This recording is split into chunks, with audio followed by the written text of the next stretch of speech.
من الشيطان الرجيم بسم الله الرحمن الرحيم أولم يكفهم أنا أنزلنا عليك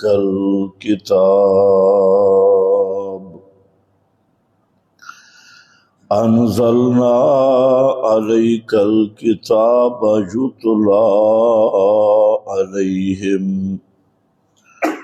سبحان ربك رب العزة عما يصفون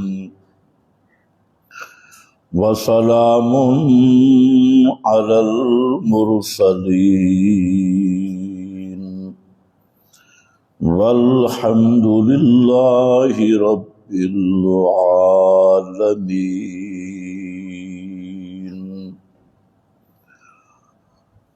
انتہائی قابل قدر بزرگوں اور بھائیوں، گزشتہ بیان میں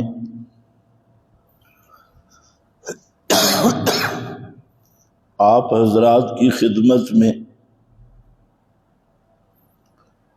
یہ عرض کیا تھا کہ گمراہی اور ضلالت کی بنیاد ہوتی ہے اتباع الہوا، خواہش کی پیروی، جذبات کی پیروی، اور ہدایت کی بنیاد ہے کتاب اللہ کی پیروی اور رسول اللہ صلی اللہ علیہ وسلم کی پیروی۔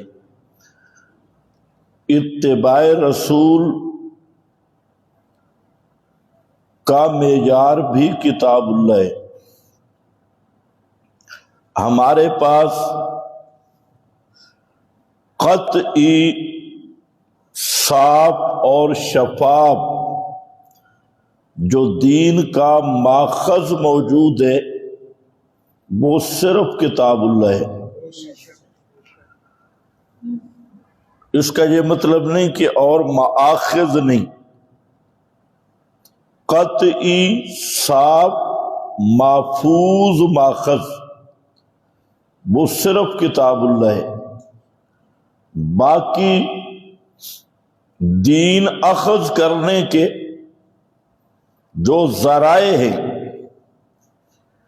وہ یا تو قطعی نہیں یا محفوظ نہیں۔ تو اس لیے دین کا معیار، محفوظ معیار اور صاف اور قطعی معیار وہ صرف کتاب اللہ ہے۔ اور یہی بات امام الانبیاء صلی اللہ علیہ وسلم نے امت کو بطور وصیت کے فرمائی۔ لیکن آج اس پرفتن دور میں سب فتنوں کی تشخیص تو اتباع الہوا ہے، عنوان بدلے ہوئے ہیں۔